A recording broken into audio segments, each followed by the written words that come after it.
Okay, and let's begin then. This is the fourth of 5 sessions we have in this compassion program. So let's have a look at what we'll be covering this evening. And you're sounding a little bit quiet. Is there any? Nope. No. Okay. It's all good here, I think. Right. Okay, so this session 4 is titled Exchanging Self with Others. And this is the fourth of 5 sessions in this compassion program. The first 3 sessions, we were looking at the 4 immeasurables practices. And this week, in this session and the one on Wednesday, we'll be building on those 4 immeasurables with this exchanging self with others. And in particular on Wednesday, this Tong Len, this giving and taking practice. Before we begin, let's do a short meditation just to settle body, speech, and mind and to set a good motivation. So finding a nice comfortable posture, let's begin.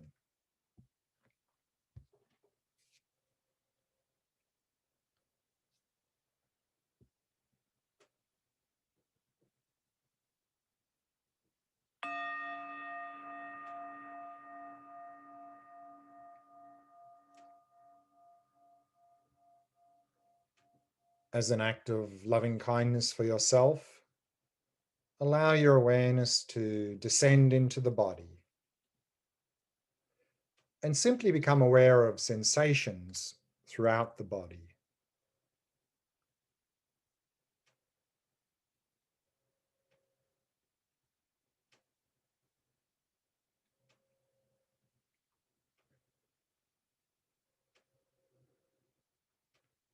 And if you notice any areas of tightness or tension in any part of the body, then use the out breath to relax and release that tightness or tension.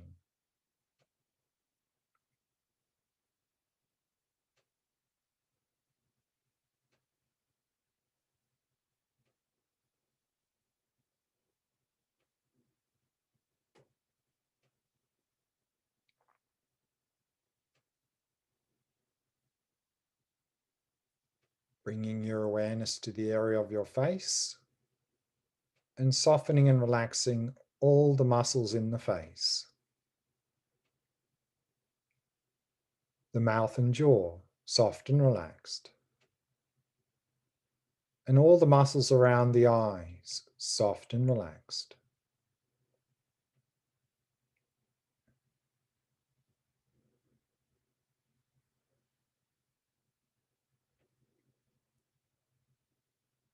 And in this way, allow the entire body to become completely relaxed, completely at ease.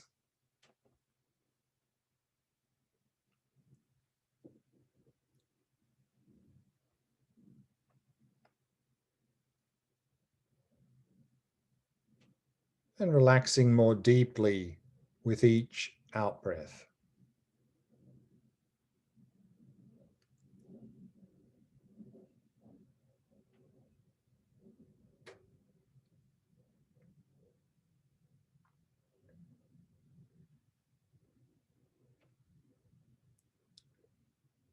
Allowing the breathing to settle into its natural rhythm. Not trying to control or regulate the breath in any way. Simply allowing it to flow naturally and effortlessly.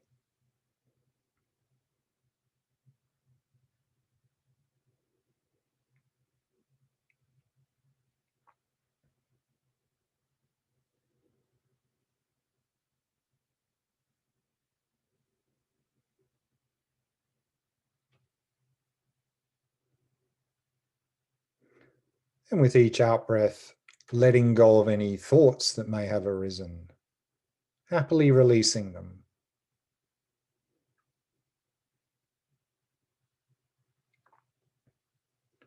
Releasing all activities of the mind. And simply allowing the mind to come to rest. To rest in the present moment. to rest in that stillness.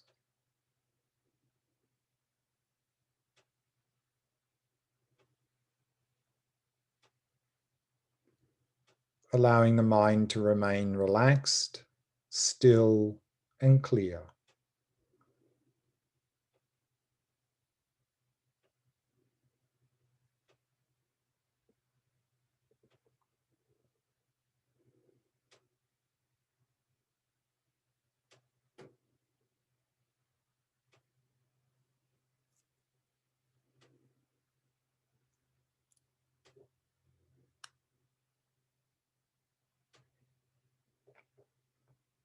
And setting a positive motivation for this evening's session. Making your motivation as expansive as possible. Also trying to include others in your motivation.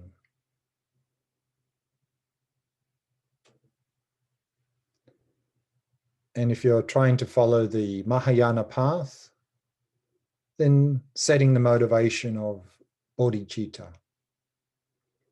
the aspiration for full awakening for the benefit of others.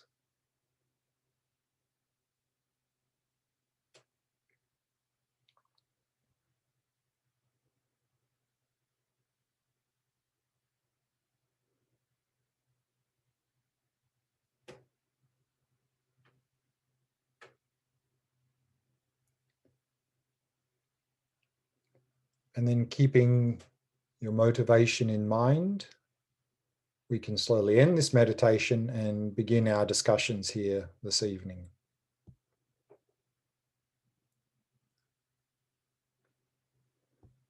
Let's have a look at what we'll be covering in this fourth session titled Exchanging Self with Others. We'll begin with a short review of the four immeasurables, the topics from the earlier sessions. Then we'll look at this bodhicitta, what it is and how do we go about cultivating it. And in conjunction with that, we'll be doing a meditation on what's called great loving kindness. And then we'll be looking at this approach called exchanging self with others. And in relation to that, we'll be doing a guided meditation reflecting on the disadvantages of the self-cherishing attitude. We'll be then dispelling some misconceptions regarding this exchanging self with others. And then there'll be time for some question answer at the end of the session. And as per normal, we'll finish with a dedication. Let's begin then with a review. We saw then that we are cultivating these two wings of practice of wisdom and compassion. And in this program, we're focusing on the compassion wing. And at the foundation level, as exemplified by the Theravada Buddhist traditions, the core of the compassion wing of practice are cultivating these four qualities, which are called the four immeasurables. In the Theravada Buddhist traditions, these are often called the four Brahma Viharas. And we often find, particularly in Tibetan Buddhism, that the cultivation of these four immeasurables comes as this liturgy within a four-line verse. May all living beings have happiness in its causes. That's immeasurable loving kindness. May they be free of suffering in its causes. Immeasurable compassion. May they never be separated from the happiness that is free from suffering. The immeasurable empathetic joy. And then may they abide in equanimity, free of attachment and aversion to those near and far. Immeasurable equanimity.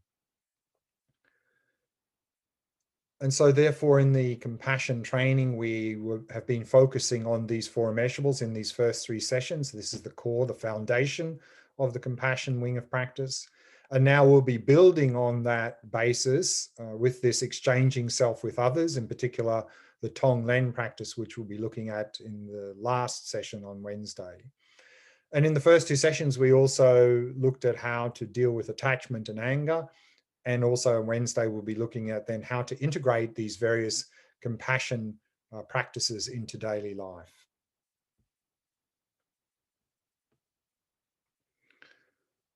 So let's review then these four immeasurables. And so we had this very well-known quote from Shantideva saying that even though we want to be free of suffering, we tend to hasten right toward our own misery. And even though we have a desire for happiness, out of delusion, we just tend to destroy our own well-being as if we're the enemy. Meaning that if we want to overcome suffering and achieve happiness, we need to know what is suffering, what are the causes of suffering, how to eliminate those causes, what is happiness, what are the causes of happiness, and how do we cultivate those causes. And this is then the core of loving kindness and compassion. Because loving kindness is the wish or aspiration for ourselves and others to have happiness and its causes. And so therefore, if we really can understand the difference between pleasure or temporal happiness and genuine happiness, and we can understand that the way to cultivate or the causes for that genuine happiness are these three core elements of training of ethics, concentration, and wisdom, then we can really begin to cultivate loving kindness for ourselves and others. Similarly with compassion, also like loving kindness, it's an aspiration or wish. And here an aspiration or wish for ourselves and others to be free of suffering and its causes. And so here when we looked at this word suffering, we saw that it's not just simply the wish to be free of unpleasant experiences, painful experiences, but at the deepest level, this what's called all-pervasive dukkha or suffering, that the fact that there's always a potential for suffering to arise in our life. And that potential is there because our mind is contaminated by mental afflictions. As long as we have craving, attachment, anger, jealousy, and so forth in our mind, there's always a potential for suffering to arise in our life. And so therefore, compassion at its deepest level is really to be free of this potential. So to be able to do that, of course, we need to be able to eliminate the mental afflictions. And we can do that through overcoming our distorted view of reality, because all mental afflictions are based on that.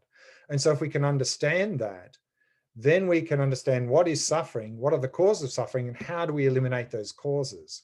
And thus we can then really start to cultivate compassion for ourselves and others. And then we also looked at these two core mental afflictions of attachment and anger. And we saw there that in both attachment and anger, in the definitions, that each one have this factor of exaggeration or distortion. And that's because that all mental afflictions are based on our distorted view of reality. So therefore, our mental afflictions don't clearly see things. They exaggerate and distort, and therefore lead to suffering and lead to inappropriate behavior often. And in terms of attachment, to let go of attachment, to overcome attachment, we saw there it's not about becoming then detached as opposed to attached, because actually these are the two extremes. So when we talk about eliminating or letting go of attachment, the middle way is non-attachment, meaning to fully engage with experience without attachment, not somehow to just become detached from everything. And we dispelled some misconceptions there in terms of often we feel like we need attachment to enjoy things. We need attachment to have a relationship. We need attachment to be creative. But we saw in each one of those cases that actually attachment interferes with our enjoyment of things. It interferes in our relationships. It interferes with our ability to be creative. So if we reduce and eliminate craving attachment, we'll actually enjoy the simple pleasures in life more. Our relationships will improve. We'll become more creative. And similarly, in terms of anger, some misconceptions dispelling there that there's often this misconception that sometimes I need anger to deal with forceful, difficult situations. And the answer there was we don't have to resort to anger, because often we overreact, and rather than be able to deal with a difficult situation, we make it worse. We overreact. And so therefore, rather to practice patience, meaning to have simply a calm, clear mind, more accurately evaluate the situation, have a better chance of responding appropriately. And if we need to be forceful, compassion can be very forceful, that actually compassion is a sign of strength. Because if someone's behaving badly, then the compassionate thing to do is to stop them or help them to stop that bad behavior. So compassion, when necessary, can be very forceful. And we saw there that one of the main reasons we get caught up in a lot of anger and other mental afflictions is we do this cognitive fusion, that we are wrongly identifying a person with their behavior. And so therefore, to really help overcome anger and other such mental afflictions, to distinguish person from behavior, not that they're a bad person, but there's a person doing a bad behavior, then we can more easily have compassion and at the same time not tolerate their negative behavior and address their negative behavior. And so we gave quite an extensive presentation on that cognitive fusion. And I think that can be very helpful if we understand what it is and how it really creates so much problems for us, and to really let go of that cognitive fusion, because it's a false, invalid perspective, simply to adopt the correct perspective. And then compassion becomes easier. It becomes much easier to eliminate anger as well. And then in terms of how to deal with not only anger and attachment, but in general with mental afflictions, the first step is to have a clear understanding of the mental affliction, what it is and how it leads to suffering, so that we can first develop an aspiration to be free of it. Because as long as we feel a mental affliction, maybe such as attachment, is actually something useful, then we're not going to want to eliminate it. And then the second step, I think, is to really cultivate this view of genuine happiness, that the view that the source of happiness and suffering is coming from within our own mind. Because as long as we grasp or believe that the source of happiness and suffering is coming from out there, then naturally we'll have attachment to pleasant things, we'll have aversion to unpleasant things, and the whole mess goes from there. And then in terms of actually dealing with mental afflictions, first step, when they're arising, first step is mindfulness. We need mindfulness, and therefore the importance of shamatha practice to cultivate, strengthen that mindfulness, so that we can catch that little window of opportunity to see that mental affliction when it first arises, before it takes control of our mind, so that we can simply just watch it. Because if we can watch it, we're free of it, it can't go anywhere, it will simply dissipate. And then we don't need to fight with it to get rid of it. We're free of it already if we can watch it. So therefore, that shamatha practice is so important in terms of helping us to deal with our mental afflictions. And in addition, we can also apply antidotes to mental afflictions, particularly from the wisdom wing, these antidotes of impermanence and emptiness that we briefly discussed earlier. And so here then we see the importance of, in terms of effectively dealing with mental afflictions, we need to have a holistic and integrated approach, that the preliminary practices help us to really cultivate that view of genuine happiness, shamatha with the mindfulness, vipassana with the antidotes. And so therefore, if we can really incorporate all these areas of practice, have an integrated approach, then it will be much easier to deal with our mental afflictions. And then the last two of the four immeasurables, empathetic joy, was focusing on the positive aspects of ourselves and others, something particularly important for us in the modern world, where we tend to have this obsessive focus on the negative, and often with cognitive fusion. So by focusing on the positive aspects, it can really help provide a balanced view of ourselves and others. And also, when we're focusing on the positive aspects, again, to avoid the cognitive fusion, to simply praise behavior, not praise the person. Otherwise, it'd probably be just an ego trip. So avoid cognitive fusion also on the positive side, but really to rejoice in our own and others' virtues and good fortune, to really emphasize those positive aspects of ourselves and others, so sorely needed in our modern world. And then lastly, equanimity, this impartial, unbiased attitude, where we are biased. We tend to have attachment to friends because they seem to be the source of our happiness, apathy to strangers because they don't seem to affect us in any way, hostility, anger, and hatred to difficult people because they seem to be the source of our suffering. So equanimity is all about overcoming all of that. Understanding that we're all in the same situation. We're all wanting to be happy, wanting to be free of suffering, and develop a sense of closeness to everyone. And it's this equanimity that enables the other three qualities of loving kindness, compassion, empathetic joy to expand out boundlessly to all sentient beings. And we saw there that each of these four immeasurables has what's called a near enemy, something that seems to be that quality, but actually pollutes and corrupts the quality. But fortunately, one of the other four immeasurables acts as an antidote. So if we have an integrated approach, then we can avoid these near enemies corrupting our qualities. For example, if we find loving kindness is simply degenerating into self-centered attachment, cultivate equanimity. If we see equanimity sliding into being simply equally indifferent to everyone, focus on compassion. If compassion is simply falling into a state of despair, focus on the positives, empathetic joy. And if empathetic joy is degenerating into simply meaningless rejoicing, cultivate loving kindness. And then we also saw there that in a very practical way, to help improve or to reduce our negative habits, to increase positive habits, using these four immeasurables, we can do this end of day review. Simply pick one negative action we did during the day and go through those four opponent powers of regret, reliance, remedy, resolve. This is really compassion for ourselves. Then pick one positive thing we did during the day and rejoice in that and make a strong determination to continue to engage in that. So this is empathetic joy and loving kindness for ourselves. And then one thing that we received and develop a sense of gratitude. So this is also empathetic joy. So this is a very good way to sort of finish the day.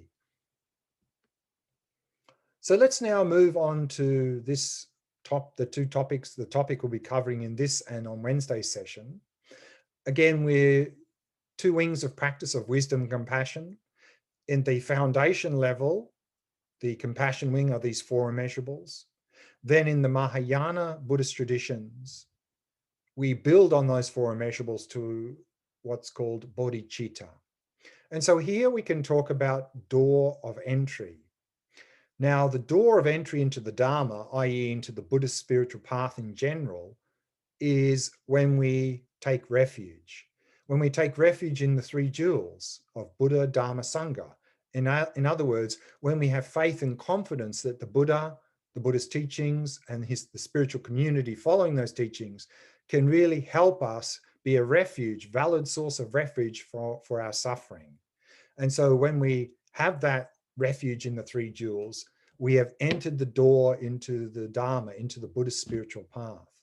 And then to actually enter into the path to liberation, we cultivate, the door of entry is this renunciation, this wish for liberation from suffering. This is the door of entry into Theravada. Then if the door of entry into the Mahayana path to enlightenment is bodhicitta, is on the basis of renunciation, we go on to develop the aspiration for full awakening for the benefit of others. So the door of entry for Mahayana is this bodhicitta, and we'll look at what it is and how to cultivate it shortly. But then also we can talk about the door of entry into Vajrayana or Tantra, and this is empowerment. We receive an empowerment or initiation into a particular practice.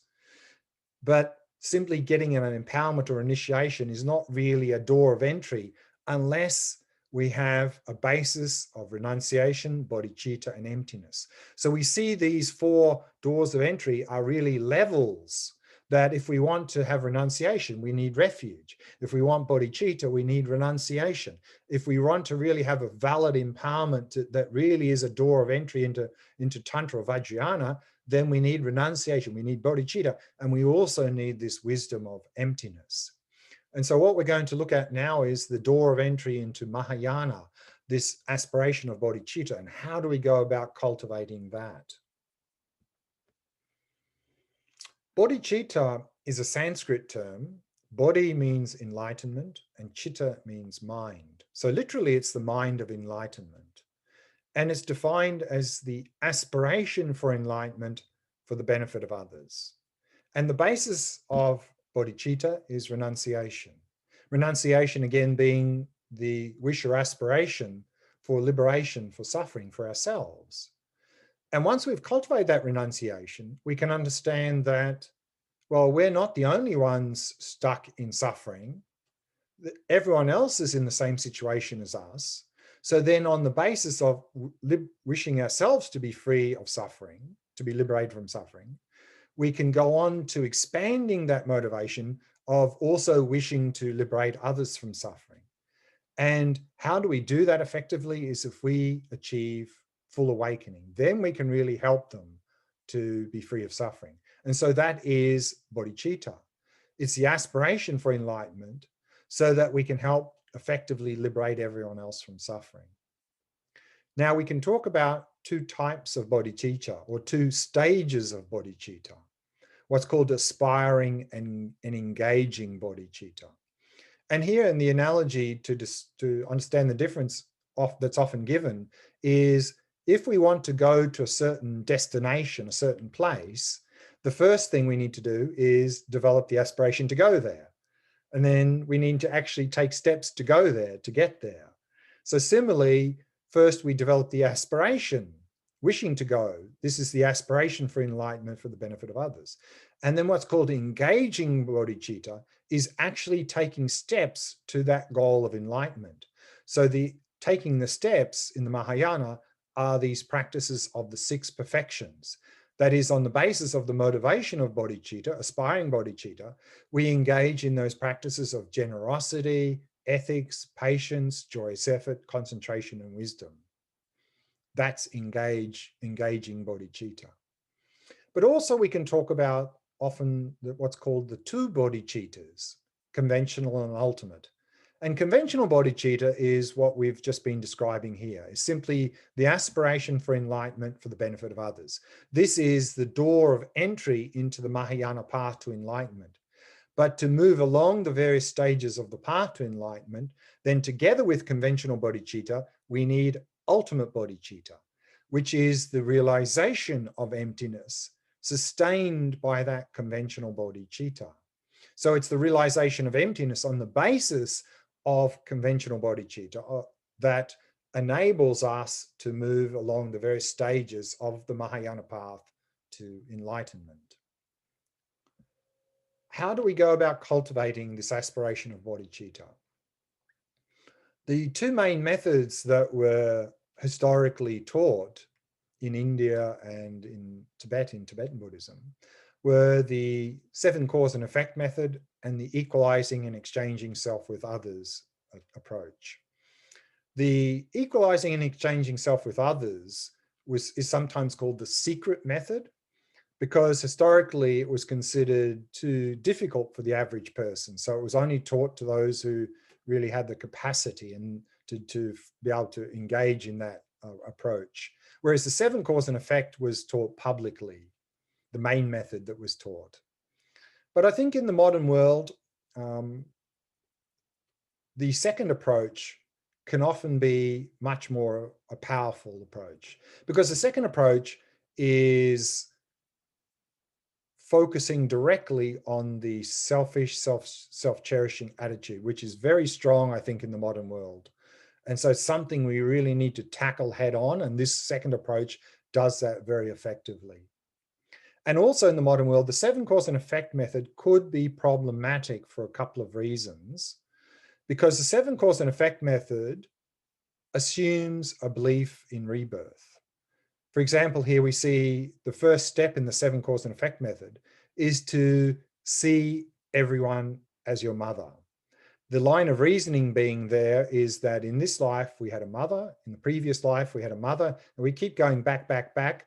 And using that line of reasoning, we can understand that everyone has been our mother at one time or another. Now, many of us in the modern world don't have a belief in rebirth. So if we don't have a belief in rebirth, then this line of reasoning would be very difficult to implement. And also another potential difficulty with this first point is the reason to see everyone as our mother is that, at least historically, the mother was typically the person who benefited us most in our life, and to develop then a sense of closeness or appreciation for that. But unfortunately, in the modern world, a lot of people have problems with their mothers. And so if we try to see everyone as our mother, we might just start hating everyone. So then if that's the case, we can substitute mother with father, with brother, sister, or so forth. But let's go through the 7 cause and effect method, because we're going to do a meditation relating to that, particularly this great loving kindness shortly. So first, see everyone as our mother using that line of reasoning that I mentioned, and then to remember their kindness, that how mother sentient beings have been so kind to us, carried us in the womb, gave birth to us, looked after us when we were very young and helpless, fed us, clothed us, probably helped us with education and so forth. And then on that basis, um, develop a wish to repay their kindness. And then on the basis of developing a wish to repay their kindness, then we go to step 4 and 5. That is great loving kindness and great compassion, which is not simply a wish for them to be happy and a wish for them to be free of suffering. Remember, a measurable loving kindness, a measurable compassion is the wish or aspiration for ourselves and others to have happiness in its causes, to be free of suffering in its causes. Here, great loving kindness and great compassion is a one step further, not just this mere aspiration or wish, but making a commitment to help mother sentient beings, place them in happiness and help them to be free of suffering. So it's a much more proactive, making that commitment or pledge to actively help alleviate the sufferings of mother sentient beings and place them in happiness. And then on that basis, we can go one step even further, which is called altruistic intention, which is to really make it our personal responsibility that I myself alone am going to help liberate all mother sentient beings from suffering and place them in happiness. That's a big ask. And then, of course, if we look at our current situation, we can see that, well, how am I going to implement that altruistic intention? Because I've got mental afflictions, I have suffering, my capacity is very weak at the moment. How can I most effectively implement that altruistic intention is if I myself achieve full awakening. And so that is then bodhicitta, the 7th step, is the aspiration for full awakening so that we can effectively help to liberate others from suffering. So this is the 7 cause and effect method. And I'd like to just briefly look at great loving kindness and great compassion. And we'll do a little meditation on great loving kindness before we go to the exchanging self with others and others practice. Now, the cultivating great loving kindness and great compassion, often here it comes in the form of a 4-line liturgy. For example, great loving kindness, the first line is, in cultivating it, is we simply ask the question, why couldn't all sentient beings have happiness in its causes? To reflect on that point, to come to understand, well, there's nothing stopping all sentient beings, if they meet the causes for happiness, to cultivate those causes and find that genuine happiness, because we all have that Buddha nature. We all have that potential for genuine happiness. And if we meet the right conditions, cultivate the causes, we can, in fact, achieve that state of genuine happiness. And then develop that conviction, or at least intuition, that it's possible. And then on that basis, we go to the second line. That is, we develop this aspiration then. Well, may we all have happiness in its causes, because it's potential. We have the potential for cultivating that happiness in its causes. So develop that aspiration. May we all have happiness in its causes. And so this is the immeasurable loving kindness. But then on that basis, we make it one step further. We go, well, there's an aspiration, but who's going to help do that? Who's going to help place mother sentient beings in happiness? Is I'm going to do that. I'm going to make it so that I've got a precious human life. I've got good opportunity. I've got good conditions. I'm going to make that pledge. I'm going to place mother sentient beings in happiness. And then we can understand, well, I haven't fully achieved enlightenment. I need help. And so therefore, we can ask for blessings or inspiration and blessings and help in guiding others to happiness. And so we make then the receiving blessings, the aspiration of, may my guru and personal deity bless me that I may be able to do so.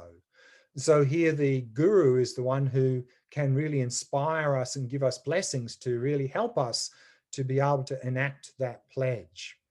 And so similarly with the cultivation of great compassion, we can do that through this 4-line liturgy.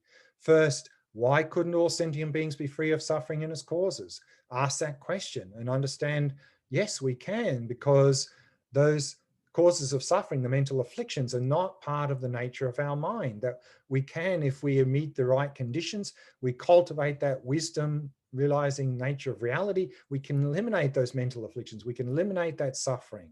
It's possible. Therefore, on that basis, develop the aspiration. Then may we all be free of suffering and its causes. And then in addition to that, then making that commitment or pledge that I will make it so. I will help all mother sentient beings be free of suffering and its causes. And to be able for me be able to effectively do that right now, I need help. I need inspiration and blessing. So may my guru and personal deity bless me that I may be able to do so. Here, the personal deity is that in all of the Tibetan Buddhist traditions, then particularly when we go to the level of Tantra or Vajrayana level, the guru is very important in terms of giving us these blessings, of really inspiring us and guiding us closely. But also, if we're engaging then in this sadhana practice, we have this personal deity, we can also ask for blessings, for inspiration from our personal deity as well. So this is why we see here the guru and personal deity mentioned in terms of helping us to receive blessings to be able to enact that pledge or commitment we've made to all mother sentient beings. That's what we're going to do now. We're going to do a meditation of cultivating this great loving kindness based on this 4-line liturgy that we just briefly went through there. So if you'd like to find a nice comfortable posture, let's begin that practice.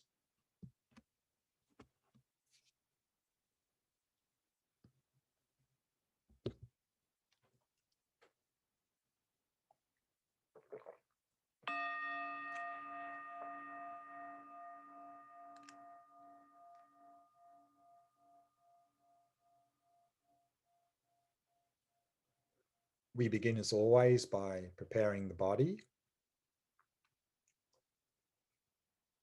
keeping the back nice and straight, and at the same time allow the entire body to become completely relaxed, completely at ease.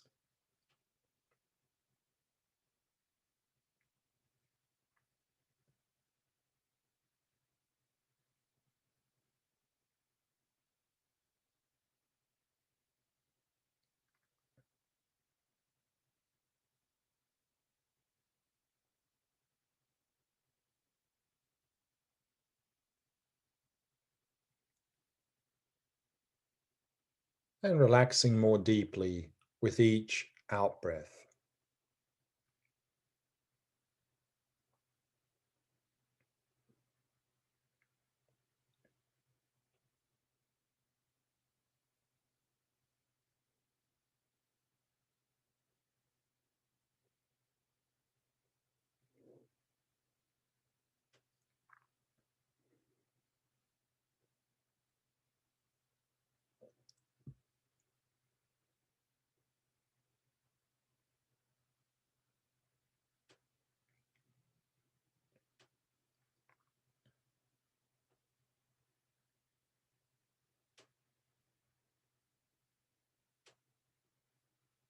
Allowing the breathing to flow naturally and effortlessly.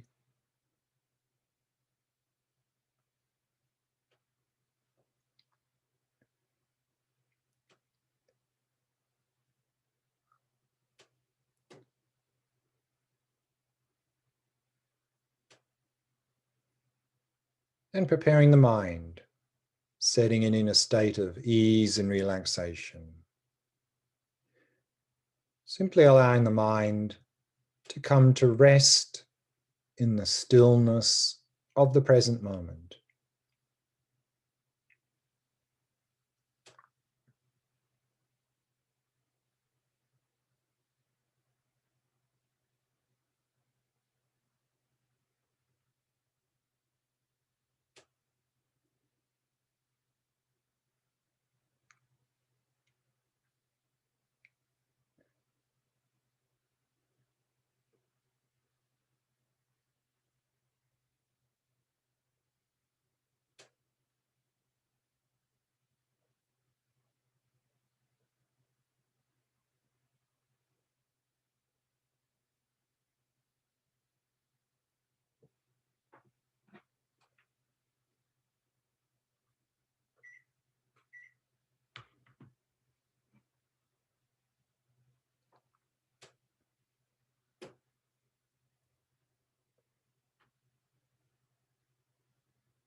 And we can begin the cultivation of great loving kindness by asking the question,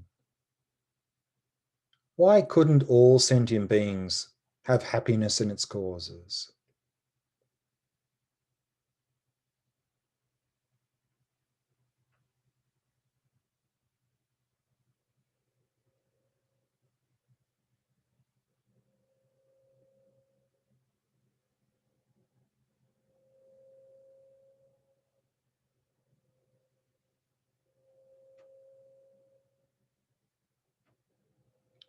We all have Buddha nature, a potential for full awakening.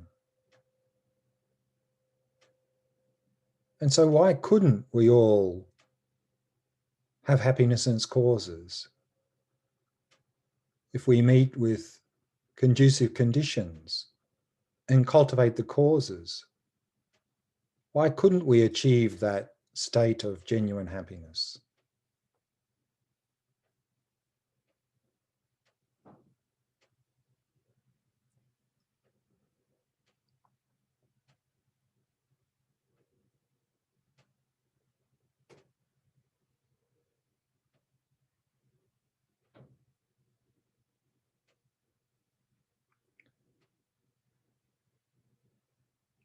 And then on the basis of having some certainty or at least intuition that this would be possible, we can develop the aspiration. May we all have happiness in its causes.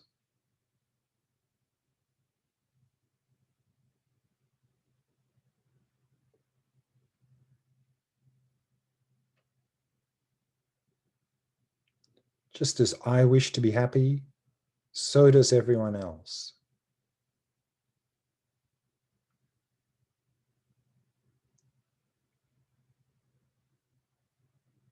So may we all cultivate the causes of genuine happiness and achieve that goal of genuine happiness.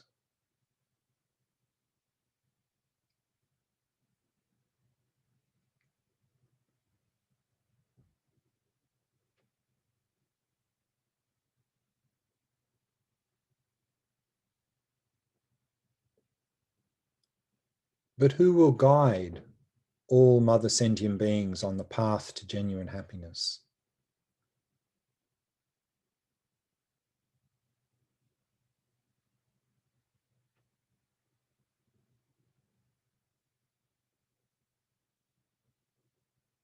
I have a precious human life. I have conducive conditions. I've met with the Mahayana path. So we can make a commitment or pledge. I shall make it so. I shall bring all mother sentient beings to happiness and the causes of happiness. I shall make it so.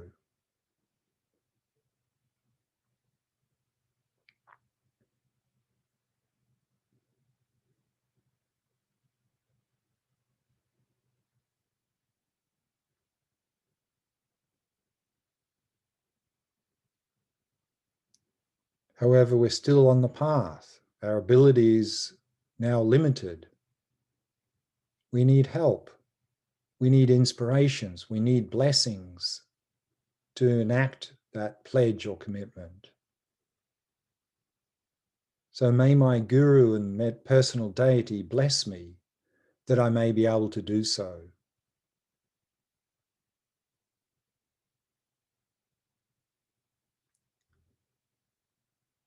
And then imagine the inner purity of your mind, your Buddha nature, in the form of a small white radiant sphere of light at the center of your chest, at the level of your heart.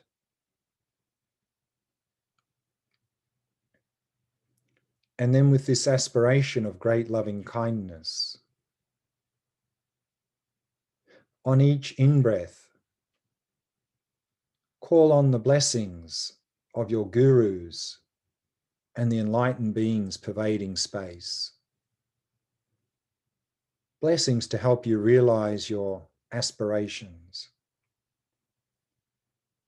And imagine their blessings in the form of white light streaming in from all directions into the sphere of light at your heart. And on each out-breath, imagine the white light of great loving kindness radiating out from your heart in all directions, suffusing and nurturing all mother sentient beings around you. As you actualize your pledge to them.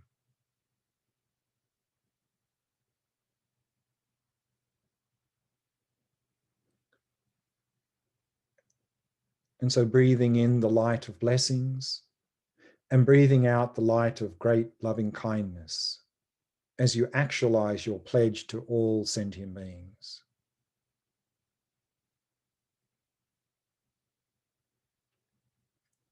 And as you breathe out the light of great loving kindness, you can focus on specific individuals, on groups, on humans, on animals, or simply on all sentient beings.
And then release all appearances and allow the mind to come to rest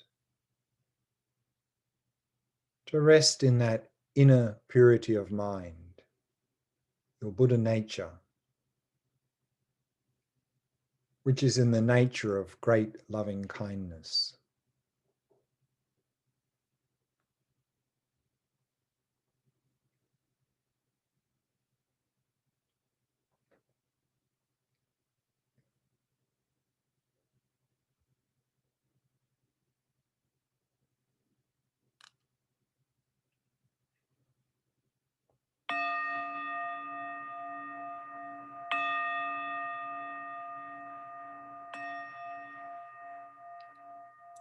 And we can bring the meditation to a close.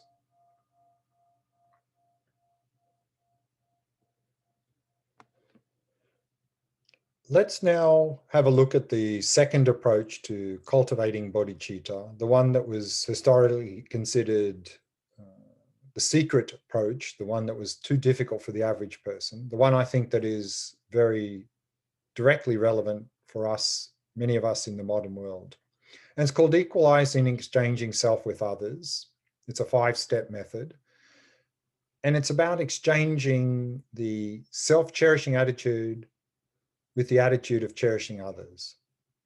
And self-cherishing here is the selfish, self-centered attitude that sees my happiness as more important than the happiness of others.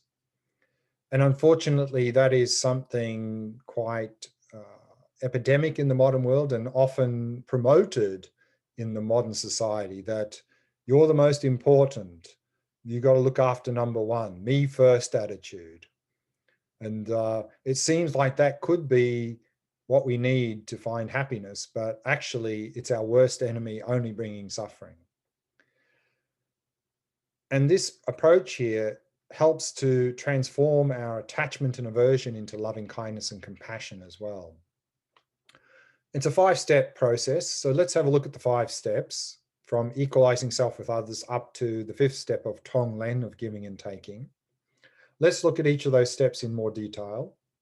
The first step of equalizing self with others is very similar to equanimity in the 4 immeasurables, is that now we tend to put ourselves above others, that I seem to be a little bit more important than everyone else. So equalizing self with others is sort of trying to put ourselves at the same level.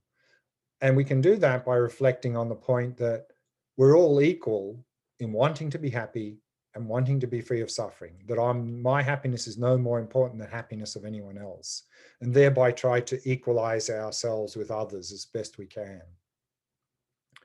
Then the second point is to reflect on the disadvantages of self-cherishing.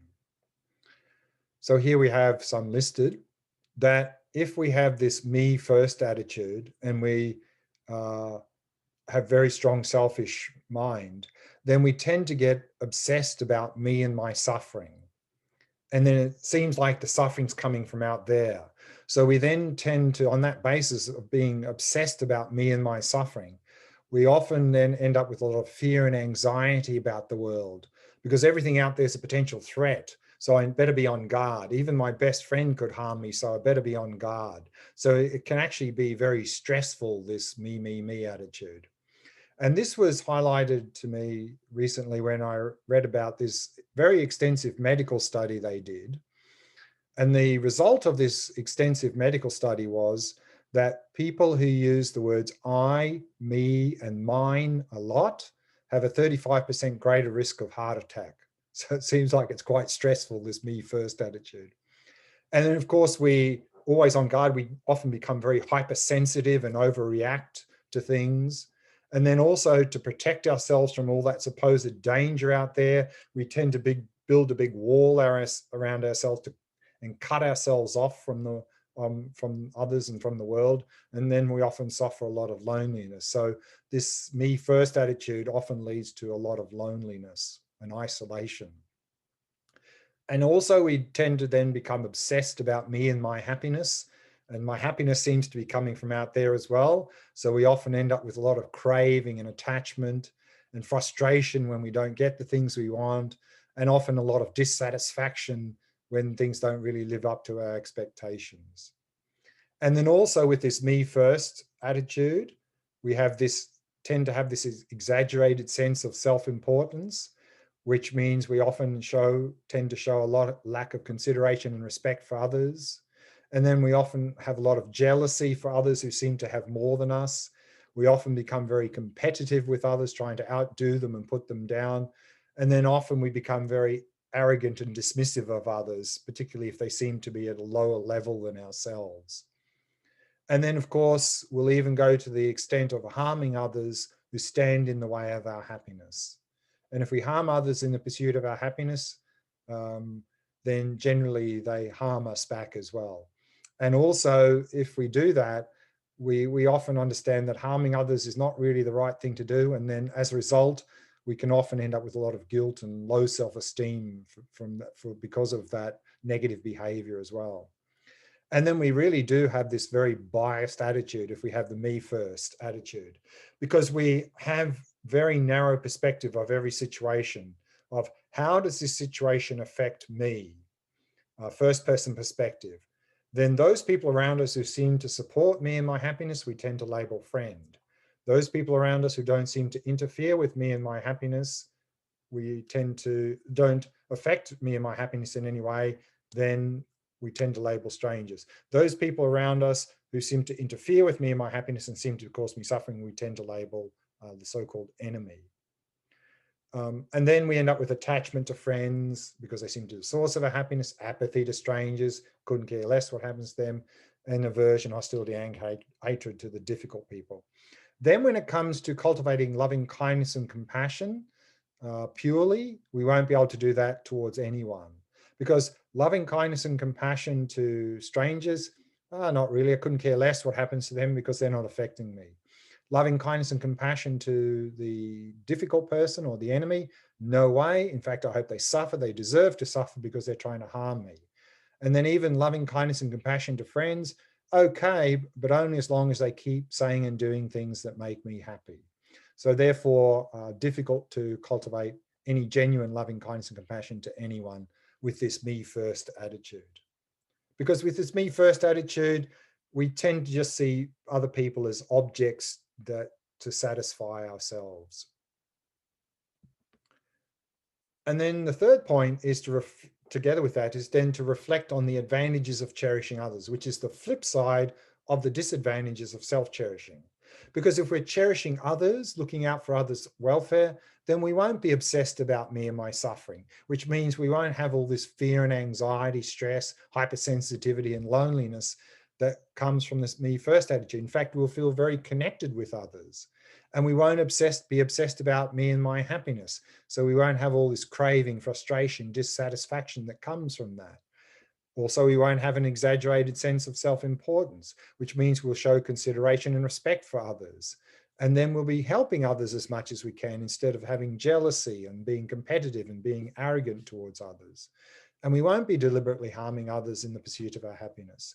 And then we'll have a very biased attitude because we're focusing on the situation also from others' perspective. And therefore, it's very much easier to cultivate loving kindness and compassion for all. And then on the basis of those two, reflecting on disadvantages of self-cherishing, advantages of cherishing others, then we'll have the aspiration to change those, which is the fourth one, exchanging self with others.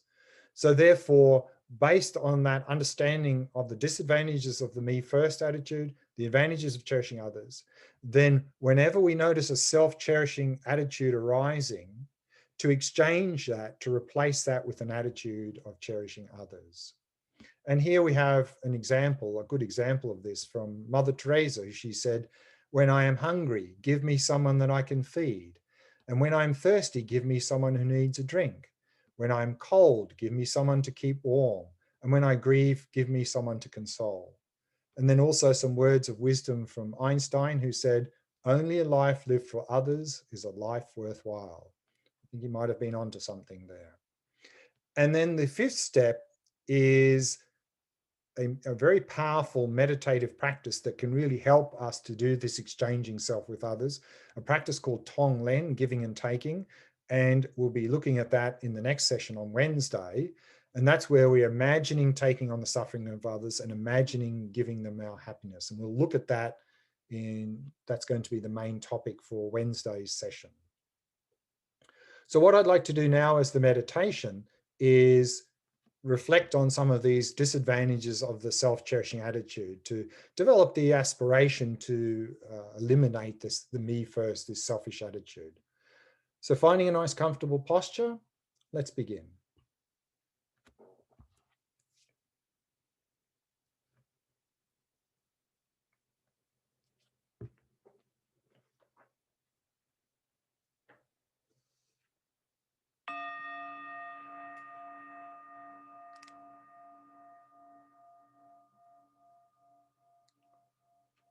Setting the body into a state of relaxation, stillness, and vigilance.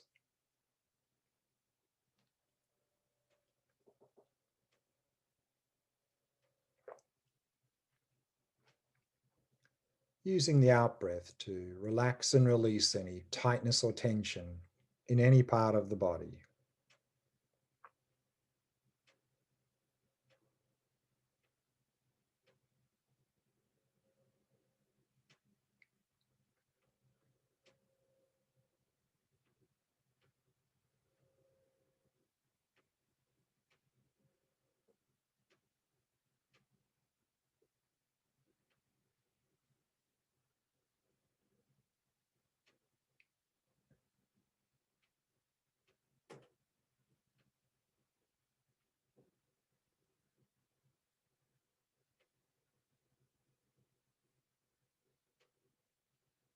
The breathing flowing naturally and effortlessly.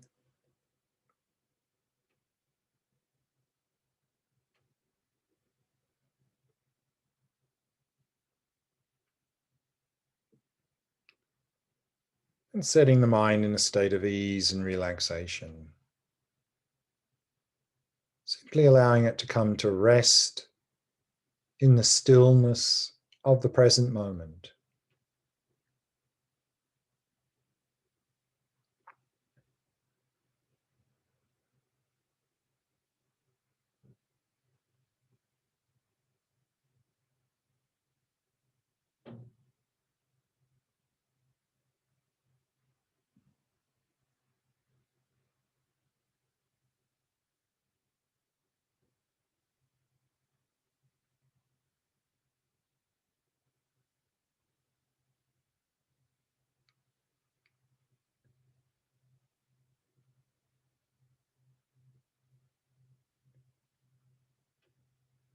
The self-cherishing attitude is the self-centered attitude, which sees our happiness as more important than the happiness of others. With this self-centered attitude, we see ourselves not only as separate from others, but also as the center of the world. Everything revolves around us.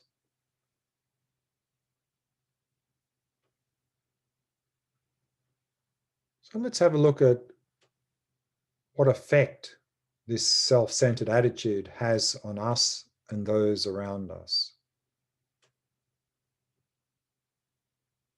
And we can do this by first reflecting on your own past experiences when you had this selfish, self-centered attitude. So bring some of those situations to mind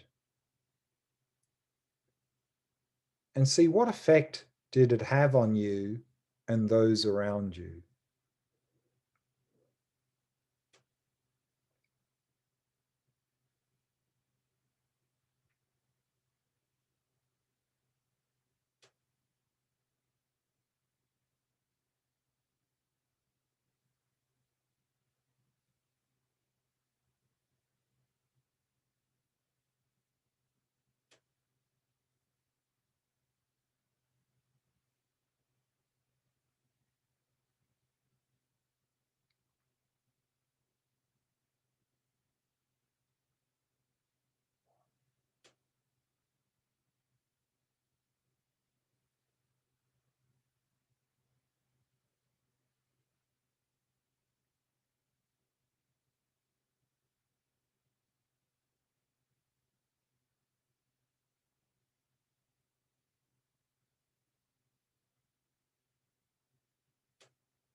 Did the self-centered attitude ever make you feel lonely or isolated?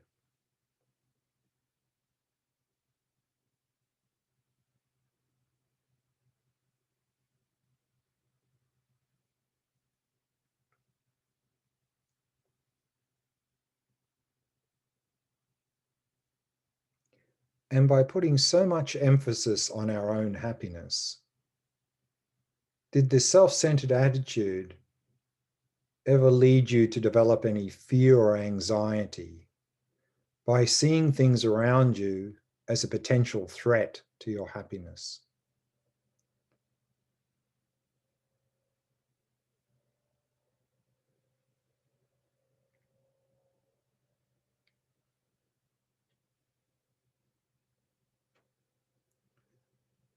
And as a result, did you ever become overly sensitive and easily offended?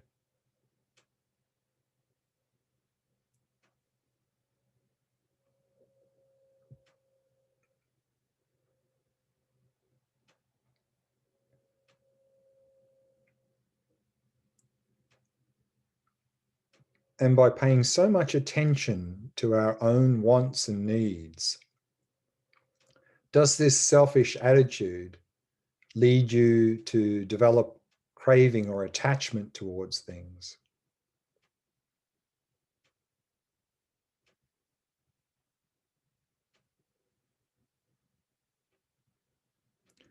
And does this sometimes lead to frustration when you don't get the things you want?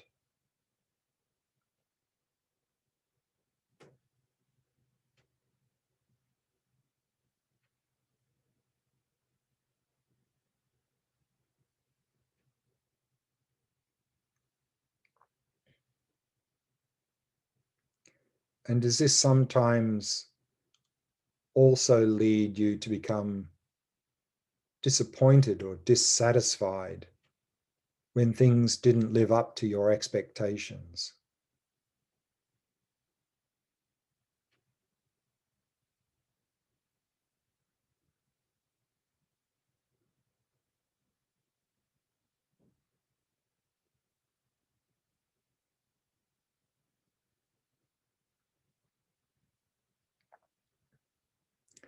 And with this exaggerated sense of self-importance, did the self-centered attitude ever cause you to show a lack of consideration or respect for others?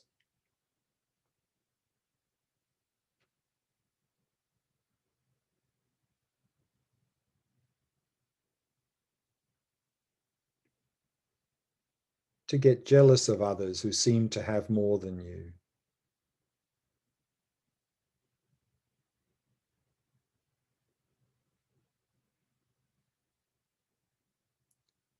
To become competitive with others, trying to outdo them and put them down?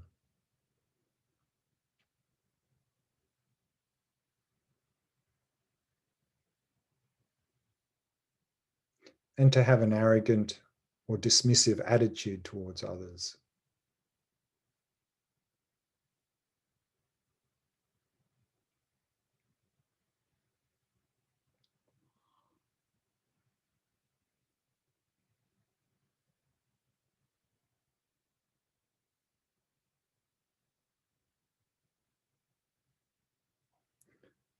And by seeing each situation from this narrow perspective, simply from the perspective of how the situation affects me, does this self-centered attitude cause you to develop attachment towards those who seem to support your happiness? Apathy or indifference towards those who don't seem to affect your happiness in any way? And hostility, anger, or hatred towards those who seem to interfere with your happiness?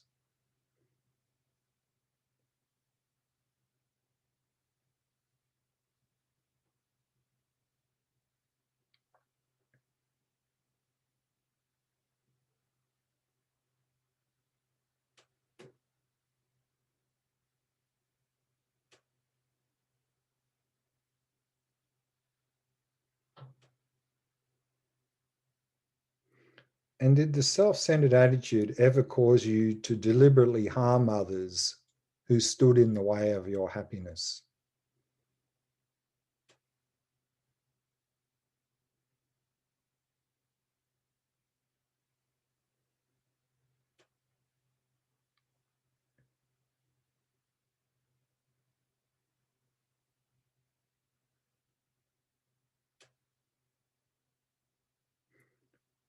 And so from this, we can understand that self-centeredness is not only the basis of our conflicts with others, but it's also the basis of conflicts between all individuals, groups, and nations. This me first attitude.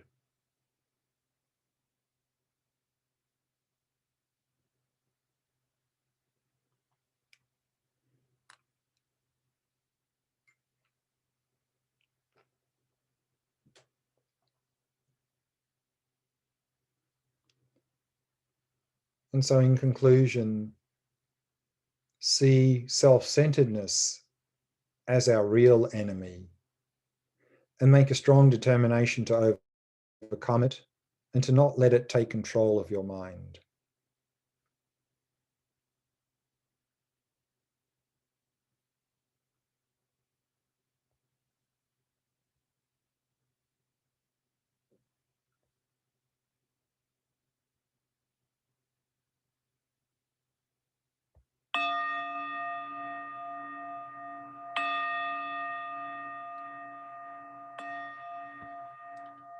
And we can bring the meditation to a close.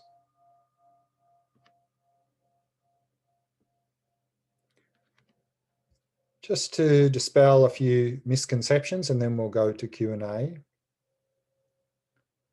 And so here in this exchanging self with others, we're talking about replacing the self-cherishing attitude with an attitude of cherishing others. But then often people go, well, but if I just cherished others, won't people just take advantage of me if I just cherished others? And we often see this happening, and it's probably happened to many of us many times. We try to help people and then they take advantage of us. And then we think, wow, this cherishing others or compassion doesn't really work. I'm just suffering. And then we give up. Compassion always works. Cherishing others always works. What's not working there is a lack of wisdom. Because if we allow people to take advantage of us, then that's not really cherishing them. That's not compassion for them, because we're encouraging them to, in fact, behave badly.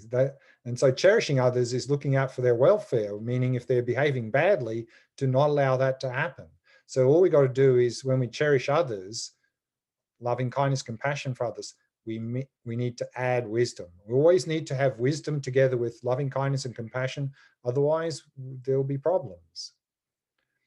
And then if I just cherished others, well, wouldn't I just end up with this compassion burnout? And we see a lot of burnout happening in people who cherish others, people who want to go out and make a change in the world, social workers, aid workers, full of enthusiasm, full of compassion, want to make a difference. And they do, they suffer this burnout. But as we saw in an earlier session, technically, it's actually not compassion burnout, it's empathy burnout. And again, we can't burn out on compassion or cherishing others. What we can, what it is, it's empathy burnout. Again, it's simply a lack of wisdom. So empathy without wisdom is empathic distress, and that leads to burnout. Empathy plus wisdom is empathic concern, and that's the catalyst for compassion. So we need to add wisdom, knowing what to do, what we can do to help, what we can't do to help, and the wisdom of knowing when to rest and look after ourselves. And then often people feel like, well, if I do things for myself, I'm just being selfish. And so this is also one of the reasons why we end up with burnout, is that people don't take care of themselves. And they feel like, if I do something for myself, I'm just being selfish. Again, it depends on the motivation. Because if we simply don't take care of ourselves, if we allow ourselves to physically and mentally be run down, then how are we going to help anyone else? We can't. So if our motivation is of wishing to benefit others, part of that is knowing when to rest and look after ourselves and develop ourselves so that we can be more helpful to others. And then we can follow some advice from His Holiness Dalai Lama about being what's he called, sometimes called smart selfishness. Now, he understands that many of us in the modern world are very selfish, and here we're talking about being completely unselfish and simply just cherishing others.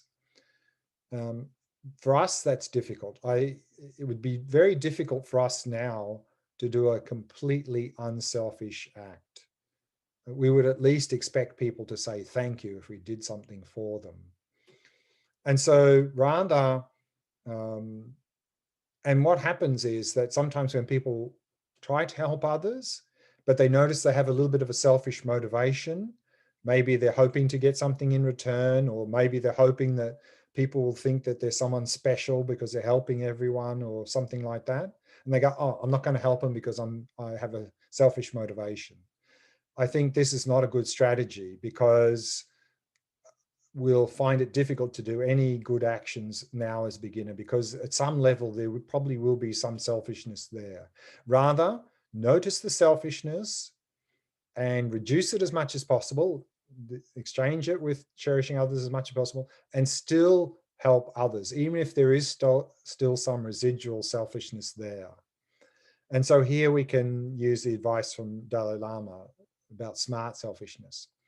Dumb selfishness is now harming others in the pursuit of our happiness. If we harm others in the pursuit of our happiness, they'll just harm us back. So that's dumb selfishness. Smart selfishness is saying, well, my happiness is a little bit dependent on the people around me. So if I help them, they're a lot more likely to help me. And so that's where we can start, is helping others, even with a little bit of selfish motivation, because then we're helping others rather than harming others. And then reducing that as much as possible. And you'll find, reducing the selfish motivation as much as possible. And you'll find over time, the joy you get from simply helping others will far outweigh any joy of hoping to get anything in return. And so this is a very smart way to reducing our selfish motivation, is because if we demand that we have to be completely unselfish, then it's going to be very difficult. And also then our ego, another word for the selfish mind, doesn't want that, because the selfish mind, the ego's got, what's in it for me? Nothing in it for me, I'm not going to do it. So you find a lot of resistance there. Whereas if the ego says, oh, I'm getting something out of it, okay, you can help, I'm getting something out of it. So you find it more easy to engage. And then over time, reducing selfishness, increasing the mind of cherishing others. So this is a practical way of exchanging self with others. Time for some Q&A now. So have we got any questions, Miffy? Okay, well, I'll give people a moment to put something or other into the chat. So when you're talking about this smart selfishness, I mean, things come to mind too in our society, like foreign aid or dealing with climate change, that there's got to be something in it for us, for our government or our society to do something about it. But it is also seeing that we're interdependent. So I suppose that's a way into doing good. Yeah. Again, I mean, remember, with everything we do, we have wisdom and compassion together. And the wisdom here is, like you said, the wisdom of interdependence. It's like now, I think the example sometimes given is like, there's a thorn in the foot and the hand goes, not my problem, your problem. But of course, then the thorn gets infected and the whole body gets infected. So then the wisdom would be simply understanding that interconnectedness and then just pulling the thorn out automatically without thinking your thorn, my thorn, your problem, my problem. And it's a little bit like that and this is where this wisdom of emptiness really supercharges this practice. I mean, because the self-centered attitude is coming from self-grasping, self-grasping, and then not only I'm independent of the world, but I'm the center of the world. So if we can really cultivate that wisdom of emptiness, then and release that self-grasping, then it's like suffering arises, whether it's in this body or that body, same. The natural response is compassion. But now, because of self-grasping and self-cherishing, oh, suffering in this body here, yes, I need to do something. Suffering in that body there, Not really. Oh, if they're my friend, maybe I'll help them because they're going to do something for me. But otherwise, I couldn't care less because it's in Mm. other body. Whereas there is no independent me other. So the wisdom of emptiness really will eliminate fully the selfish mind. Can't exist with the lack of self-grasping, with emptiness. And I suppose that's also then the way, like for hard-headed economists and things like that, when we're looking at COVID, of actually looking after the vulnerable, the financially insecure, it really bears out. It's just like the thorn in the foot or the hand. Exactly. And I think we find that a lot now coming into business, that really if you want the company to thrive, you need to look after the employees rather than using the big stick on them. I mean, Yeah, a lot of these things are starting to fortunately seep into very many aspects of society. And again, I think it's because of this, it's becoming more and more obvious, like with COVID, with climate change, all these things, the interconnectedness of everything. And so, yeah. so that's a good thing. Then a question from Ian Griffin. People can be addicted to suffering. It's an emotional addiction and can be as strong as an addiction to alcohol or drugs. So, what's kind of driving that, and what can we do? Oh, I mean, it can be a number of things. One is it's sometimes it's like better the devil you know than the one you don't. And so people, have suffering, but they got used to it, so they know what to expect. So they just stick in it because they don't know. They're afraid of the unknown, even if of change, of improving, because they're comfortable with this, even though they're suffering. So I think that's one thing. And another thing, of course, is the cognitive fusion. We are just identifying ourselves with that suffering. That's our identity, is that suffering. And then also sometimes it's coming again through the cognitive fusion, is we end up with this low self-esteem and self-hatred, and we say, well, I'm just such a bad person, I need to suffer because I'm a bad person, and we just beat ourselves up, and we become addicted to suffering, and we punish ourselves because we feel like that's the right thing to do because I'm such a bad person. But I mean, all of these things are coming from distorted view of reality, particularly this cognitive fusion. So therefore, um, with any mental affliction, with addiction or whatever, is not identify with that. It's just, we're not trying to block it. We're not trying to get caught up in it. We just observe it. We just see it as an addiction, and not us. And so if we can observe it as a habit, as an addiction, then actually we're free of it because we're observing it rather than getting caught up in it. And Right. that's, again, this is why particularly the shamatha practice is so important with all these sorts of things. It gives us this ability to step back and watch. Step back doesn't mean run away or block or suppress. Step back means don't get caught up in it. Step back means be fully present, fully observing what's there, fully engaging, but not getting caught up, just observing. And if we can observe, we're free of it. It can't go anywhere.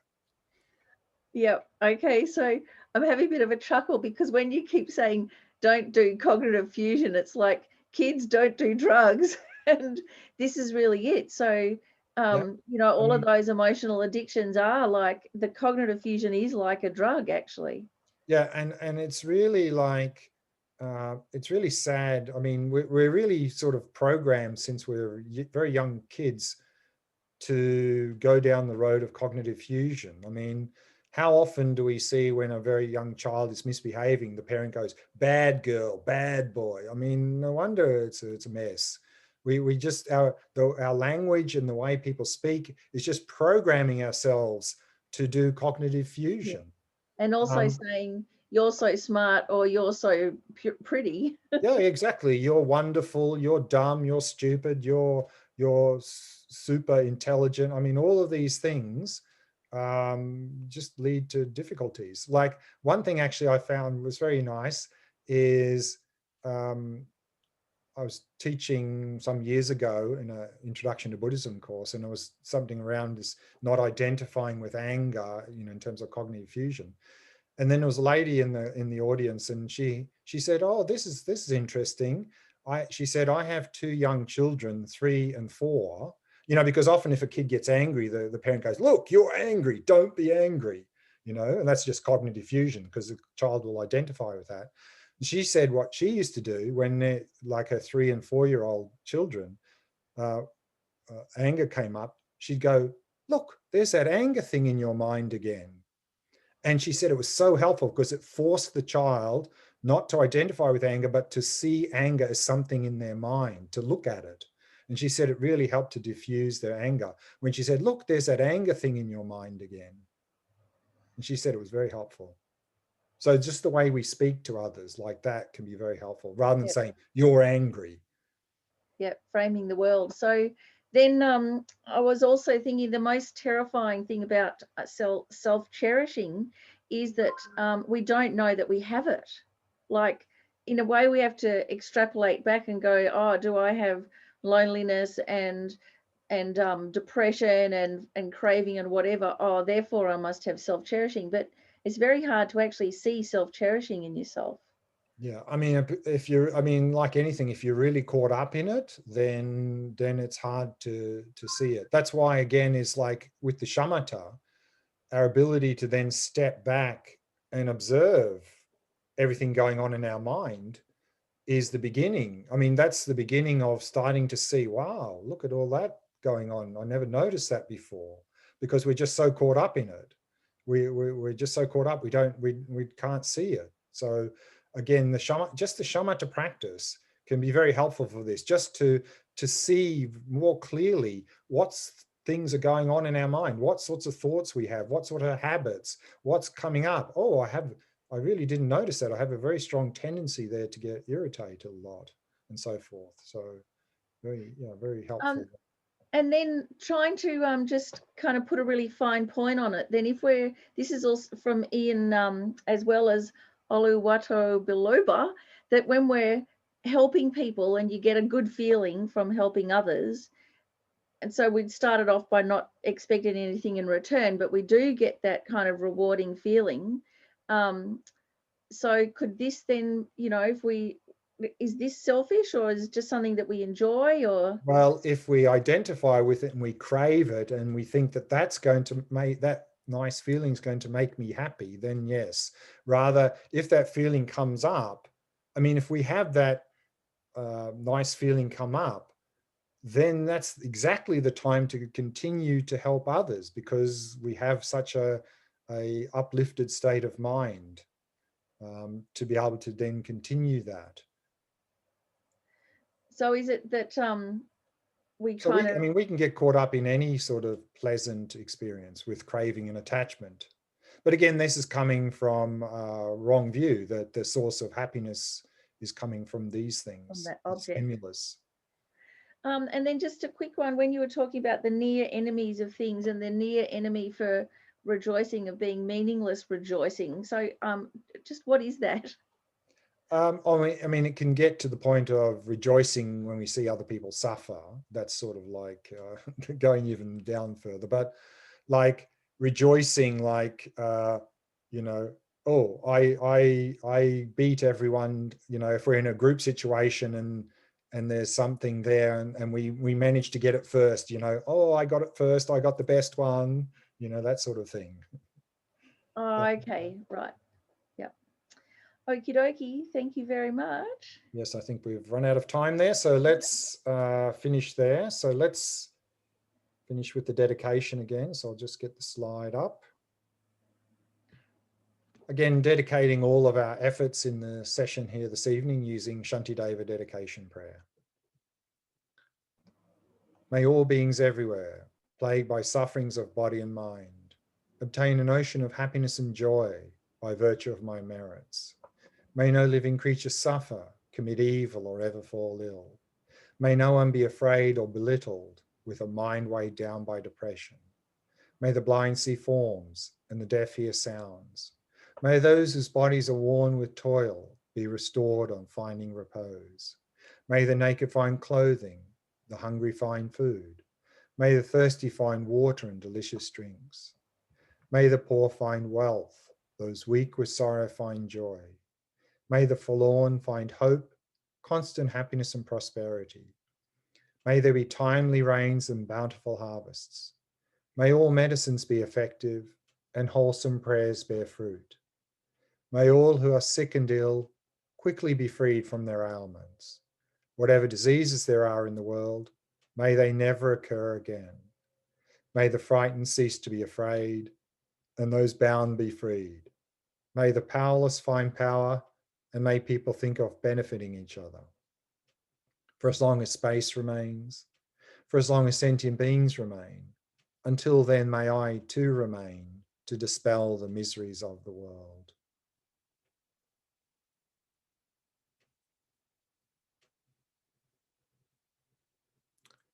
Thank you. Next and last session in this compassion practice program, I was on Wednesday, we'll look at this Tong Len, giving and taking practice, how to apply it in daily life, and also how to integrate the various elements of compassion practice into daily life as well. So until Wednesday, stay safe, stay well. See you Wednesday evening.